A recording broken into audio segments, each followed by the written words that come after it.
Tom Petty's former home, a rustic Spanish-style estate tucked into the wooded hills of Encino, California, had been mostly quiet since his death in October 2017. After a few years of standing in limbo, the property was finally put on the market, drawing cautious attention. Despite its rockstar legacy and picturesque canyon views, many who toured the place reported an odd heaviness, nothing specific, just something off, as if the walls had been holding their breath for years. It was eventually purchased in early 2022 by a married couple from Oregon, Emily and David Reinhardt, both in their early 40s, with no connection to the entertainment industry. They were quiet people, lovers of vintage music and mid-century design, and had recently sold their Portland home after Emily landed a remote tech job that allowed them to relocate. David, a former recording engineer turned stay-at-home dad, had a deep appreciation for rock legends, and to him, owning Tom Petty's house felt almost sacred.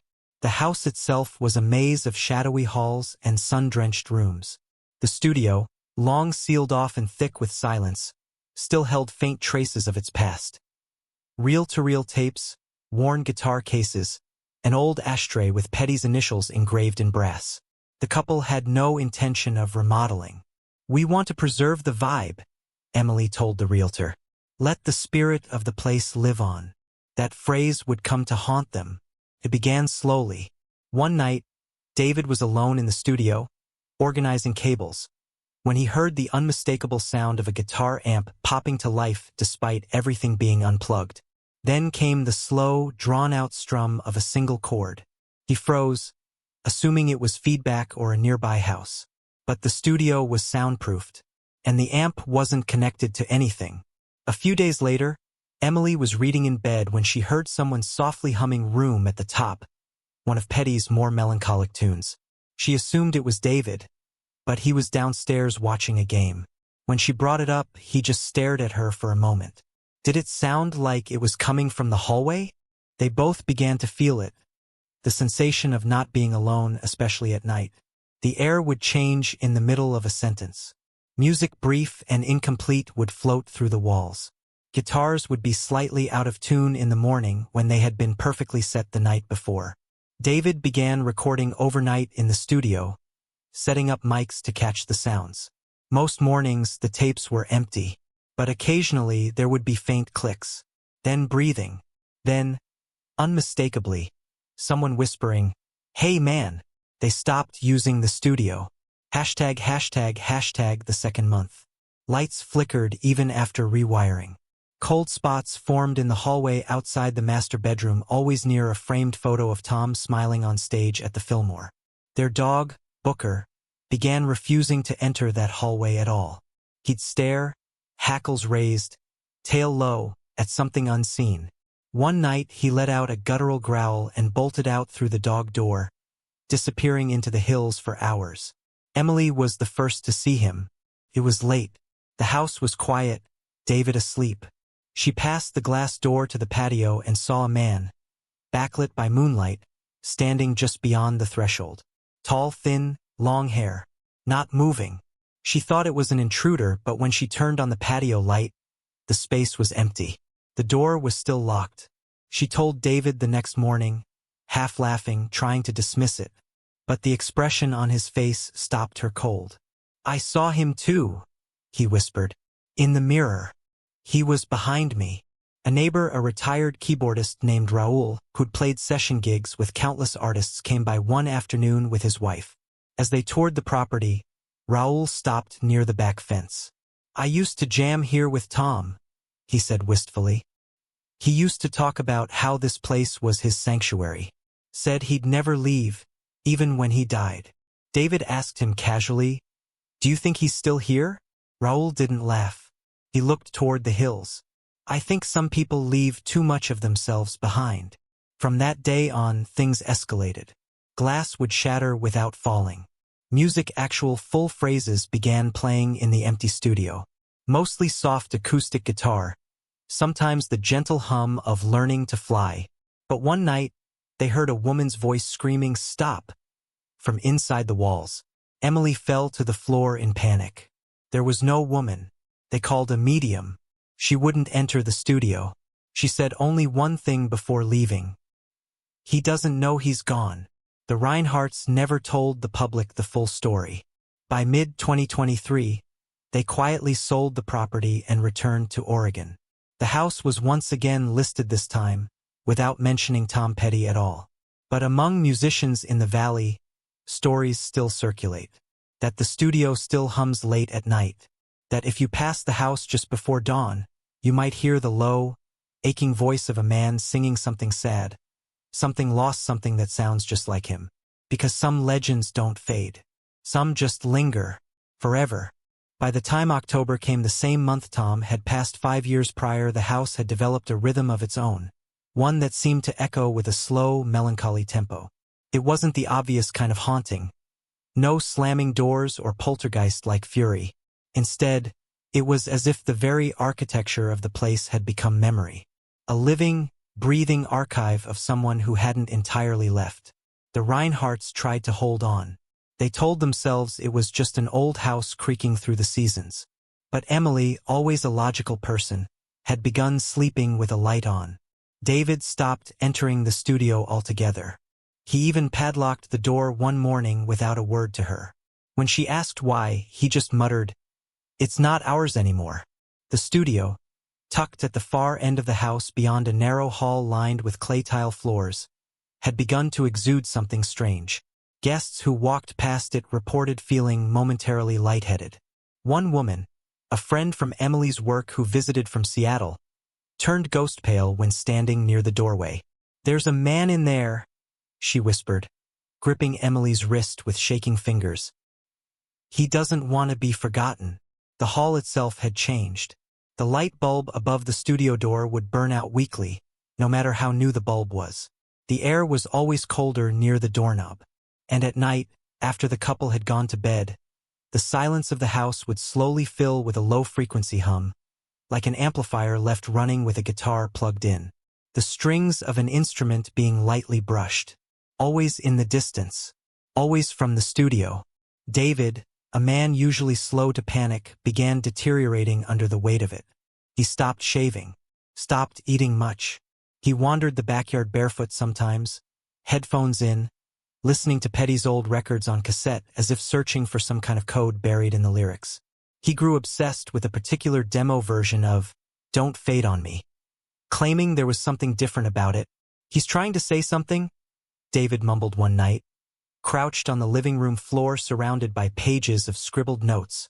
"This version, the way he drags the third chord in the second verse, it's not like the studio version. He's leaving fingerprints." Emily, scared but still trying to ground them, sat beside him and placed a hand on his shoulder. "Baby, it's just the house. The history of it. We knew there would be energy here, right? That doesn't mean he's here." David looked up at her with eyes rimmed red. "You didn't see him standing in the mirror behind me, Em." The nights worsened. By mid-October, the studio was no longer quiet. They started hearing music come from it, even though it remained locked. Not the distant hum anymore, actual music. Full, raw guitar chords, strummed at odd hours. Sometimes fast and angry, other times slow, dragging like heartbreak. Once, around 3 a.m., Emily was jolted awake by a sound like metal being dropped. She rushed out of bed and found every framed album on the hallway wall, awards that had come with the house shattered on the floor. All but one. Tom's platinum record for Wildflowers, somehow still hanging. Not a single crack in the glass. That same week, their bedroom began to carry a smell neither of them could place. Not decay, not mildew, something oddly warm and human, like old leather and cigarette ash. Emily tried washing every inch of fabric. They had the HVAC system inspected. Nothing helped. David finally said it aloud one morning. "That's his smell. That's what it smelled like when he walked past me." One afternoon, while David was gone grocery shopping, Emily decided to finally open the studio. Something inside her cracked. Maybe it was exhaustion, maybe defiance. Whatever it was, she needed to see. Needed to confront whatever had taken root behind that old wooden door with its warped frame and rusted hinges. The key turned harder than it should have. Inside, the space was unchanged, still dim, still thick with dust motes floating in slanted shafts of sunlight that cut through the small round window near the ceiling. The walls were lined with instruments. 2 guitars, a mandolin, an old keyboard with yellowed keys. A half-burned candle sat next to a vintage ashtray on a side table. And then there was the recorder. An old reel-to-reel tape machine, something from the 70s, sat powered off in the far corner. Emily approached it cautiously. The reels weren't spinning, but there was a fresh spool of tape on one side that hadn't been there last month. When she touched it, just her fingertips, the machine let out a high-pitched whine, and the lights on the panel flickered on for half a second. Then off. She backed away. As she turned to leave, her eyes caught something new. A handwritten lyric sheet pinned to the wall, yellowed and curling at the corners. It hadn't been there before. The ink was faded, but she could make out the last line. You don't have to live like a refugee, but you'll never leave if you stay. She didn't remember that version of the line. Later that night, Emily told David everything. About the note, the smell, the reel-to-reel tape. She expected him to react in fear, or anger, or disbelief. But he only nodded.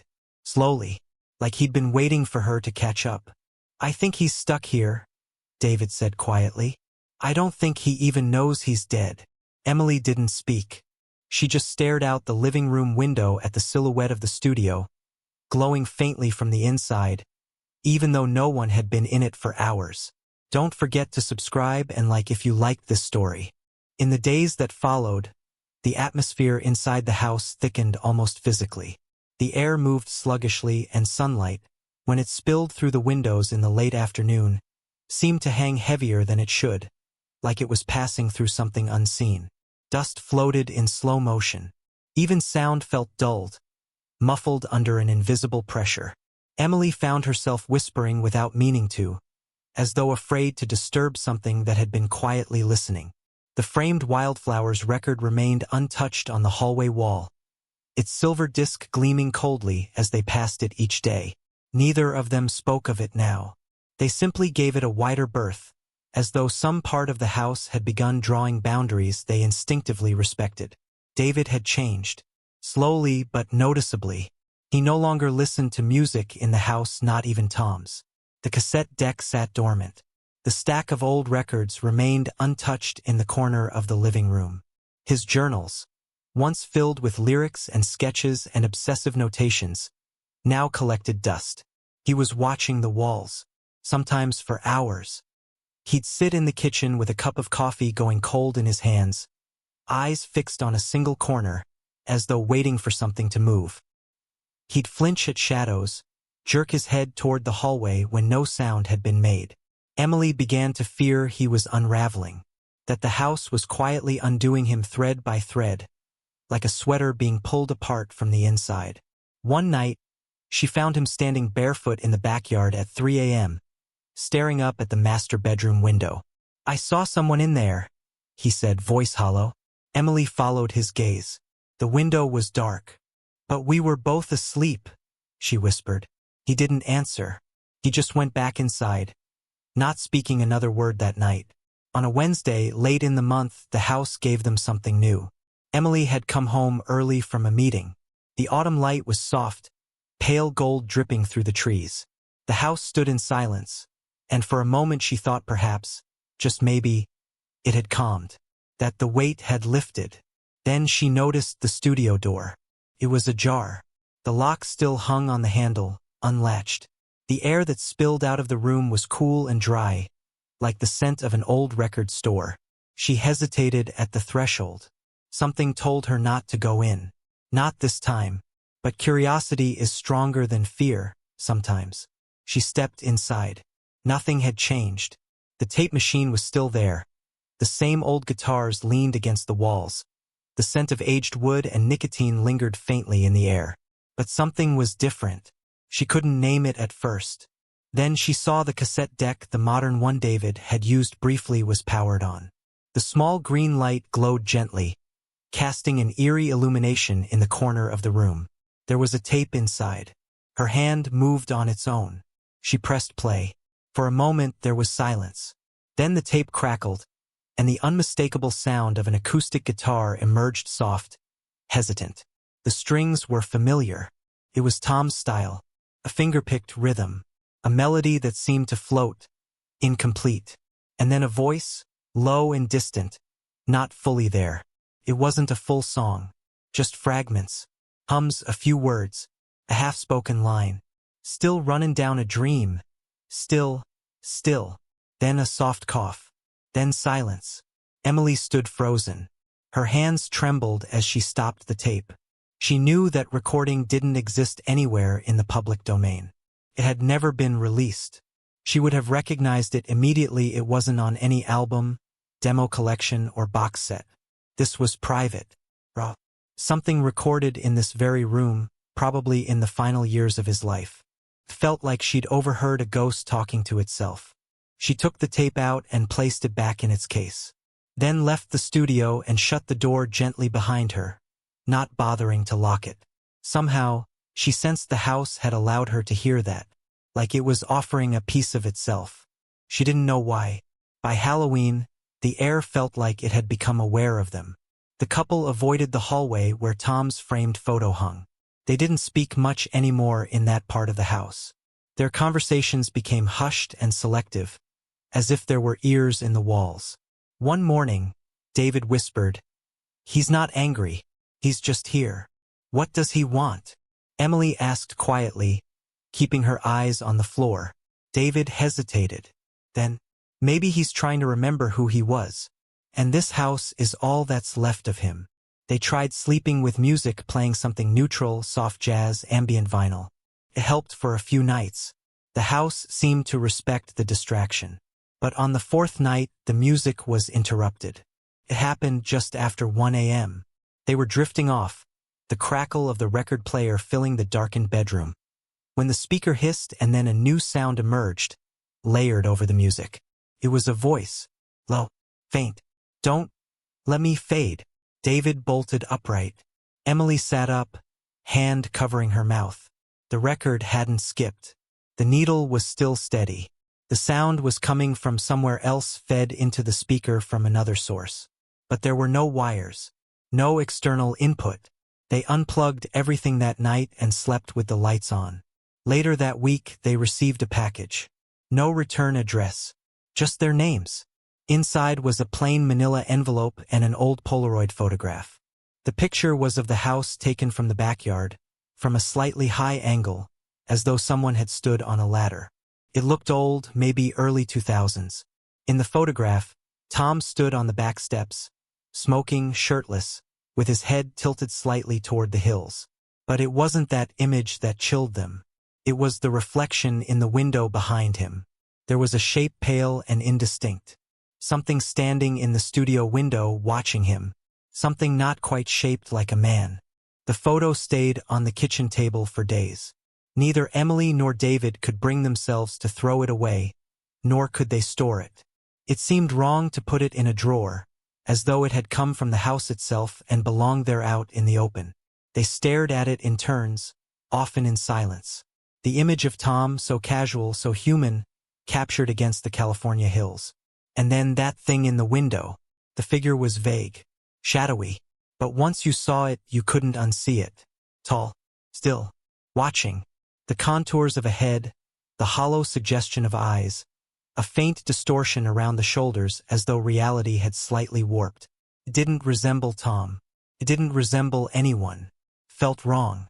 That was the moment they both stopped pretending, stopped trying to rationalize. In the following nights, the studio no longer waited for them to enter, it came to them. It began with music bleeding through the walls again. But not from instruments. Not guitar or piano. It was something else now. Strange sounds. Warped audio. Tape reels unwinding in reverse. Vocal fragments stretched out like ghosts screaming underwater. Emily heard someone whisper her name once.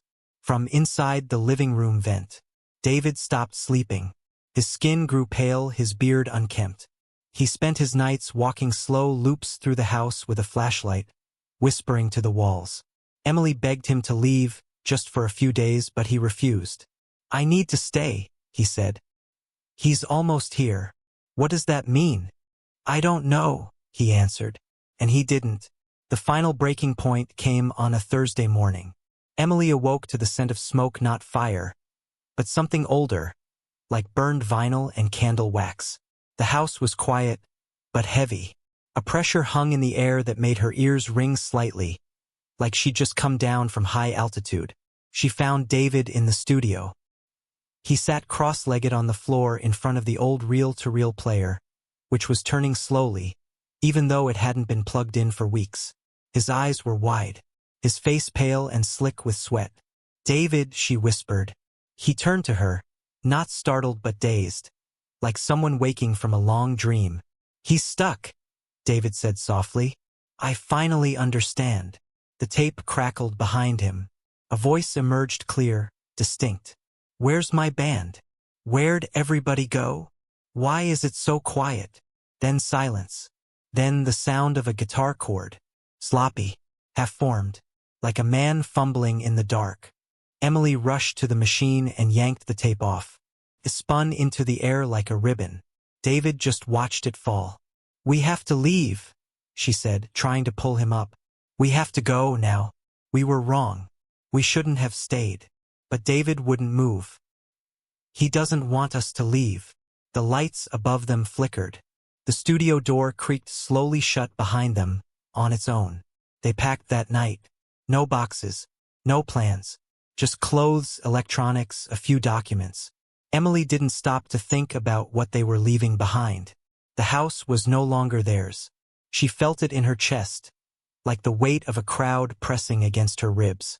They didn't say goodbye to any neighbors, didn't even look back. As they drove down the canyon road at sunrise, the sky blooming pink and gray over the hills, Emily finally glanced in the rearview mirror. The house stood quiet, still nestled in the trees. Nothing visibly wrong. Just another Spanish-style estate among the hills. But in the top right corner of the house, in the small circular window above the studio, she thought just for a moment she saw someone standing there. Thin, tall, hair down over the face. Watching. Emily returned to work. David eventually saw a therapist. They spoke little of the house to others, brushing off their sudden move as not the right fit. But they never bought again. They rented. Small apartments. Top floors. No studios. No crawl spaces. No tape machines. But the story didn't end with them. 18 months later, a new couple bought the house. An investor from Arizona and his wife, a former country singer looking to relaunch her career in Los Angeles. They were warned, gently, by the real estate agent, "There's a story attached to this place. Just history. Nothing serious." The wife was intrigued. She had loved Tom's music as a teenager. On their first night in the house, while unpacking boxes in the living room, she turned toward the hallway. There, at the end of the corridor, hung the photo of Tom on stage. She hadn't put it there, and neither had her husband. Some say the house is cursed. Others say it's blessed. A place so soaked with memory, with art, with the residue of someone who burned bright enough to scar the walls. But those who know its rhythm, its silence, its music, its breath understand the truth. Tom never left. Not entirely. Some part of him still drifts through the canyon nights, slipping through guitar strings, whispering from the walls, waiting for the band to return. And if you listen close just past midnight, you might still hear him strumming in the dark, trying to finish the song he never got to finish. Don't forget to subscribe and like if you liked this story.